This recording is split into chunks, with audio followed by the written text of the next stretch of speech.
बेटी आती है तो प्रणाम करते, पड़ोस की काकी आती है तो प्रणाम करते, पड़ोसन आती तो चाय की पूछते, प्रणाम करते, नमन करते। और घर की सास को कभी धोख नहीं लगाते।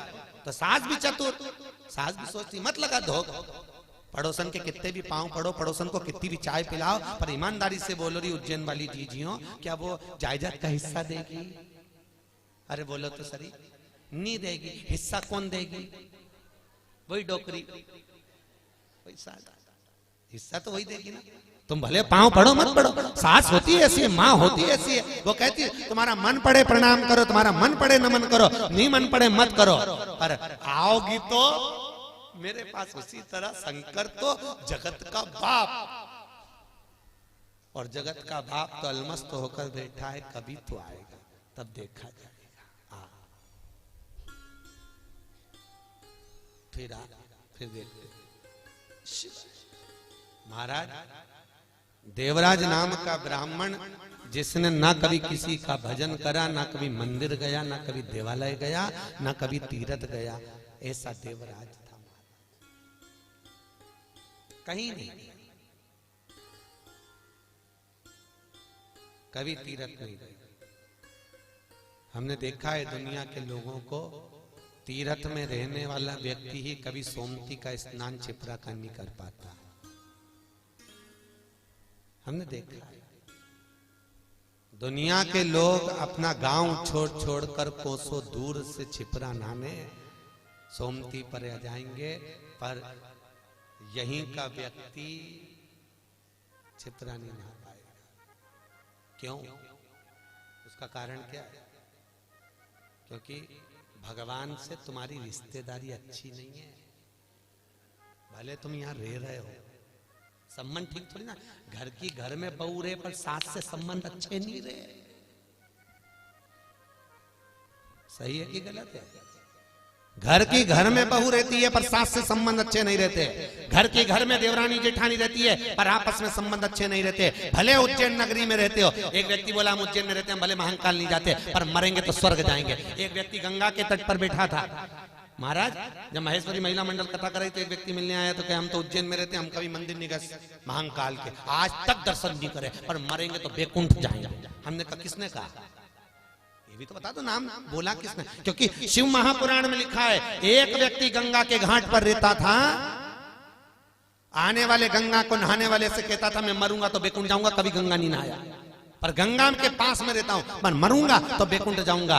शिव महापुराण की विद्येश्वर संहिता कहती है वो जब मरा तो जितने नरक होते हैं 94 नरक पुराण में लिखे हैं, ऐसा कोई नरक नहीं छूटा जिसमें वो नहीं गिरा। उसने कहा मैं तो गंगा के घाट पे रहता था, फिर मुझे नरक क्यों भेज रहे हो? उसने कहा तू गंगा के घाट पर रहता था पर 4 कदम चलकर भी तू गंगा नहीं नहा सका, तो तेरे बराबर दुनिया में पापी कौन होगा, इसलिए तुझे 94 नरकों में पटका।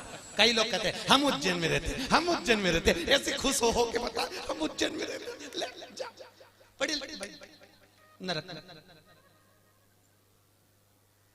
फिर कौन सी गलत बात है? तेरा क्या होगा रे कालिया? उज्जैन में रह भजन ना करा। अरे भाई ना राम नाम लीनो तूने भरी जवानी में, तू डूब के मर जा रे चुल्लू भर। पूरी जिंदगी कमा, हम तो बैकुंठ जाएंगे, हम उज्जैन में रहते।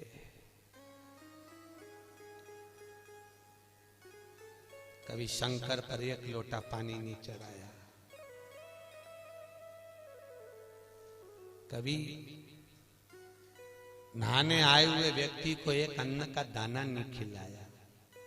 मत नहा, मत मंदिर जा, मंदिर से बड़ी सेवा है किसी भूखे को अन्न का भाग दे देना।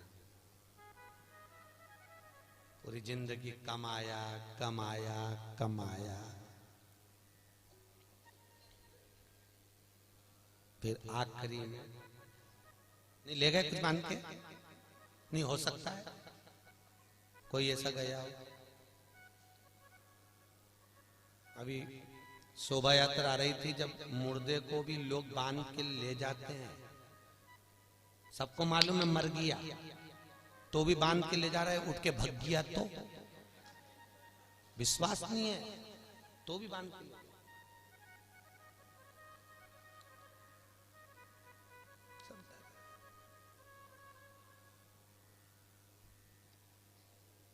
वो कहते ना, वो जो तूने कमाया है वो दूसरा ही खाएगा, जो तूने कमाया है वो दूसरा ही खाएगा। मुट्ठी बांधे आया जग में, मुट्ठी बांधे जाएगा, जो तूने कमाया है वो दूसरा ही खाए। हम अपना जीवन क्या जी रहे? 1 मिनट का समय नहीं मिल रहा साहब आज के दुनिया के लोगों को भगवान का भजन करने का, कमाने में लगा हुआ। आन दो आन दो आन दो। भावसर परिवार को धन्यवाद दूंगा, बहुत बहुत धन्यवाद आपको। आपने अपनी जिंदगी में ये कर्म करा, मंदिर का निर्माण कराकर शिव महापुराण की कथा आप अपने लिए नहीं करा रहे हो। ईमानदारी की बात बताऊं, वो तो बिल्केश्वर महादेव को सुनना होगी कि मुझे कथा सुनना है, आओ और मुझे कथा सुनना उसको होगी।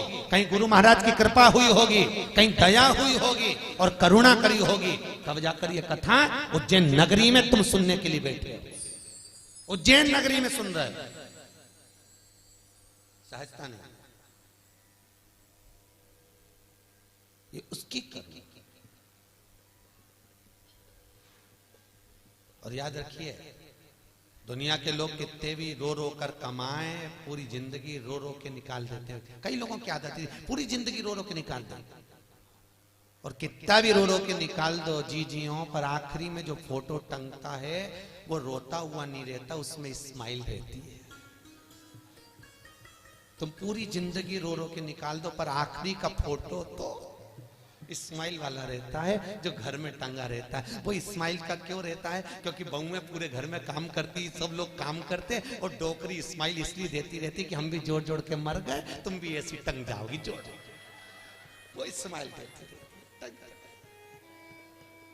हमने भी खूब जोड़ा, एक से बढ़कर एक साड़ियां मिलती थी, मायके से मिलती, खूब अच्छी साड़ी, एक से बढ़कर एक साड़ी मिलती, तो फाल पी को लगा के रख देते, और अच्छी मिलती बहू को दे देती, और अच्छी मिलती बेटी को दे देती, थोड़ी भी साड़ी बेकार मिलती तो भागवत जी पे चढ़ा देती।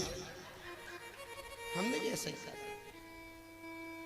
डोकरी भी मुस्कुराती हुई बोलती फोटो में टंगी हुई, और माला हिलती रहती, हुंकारा भर दीवार।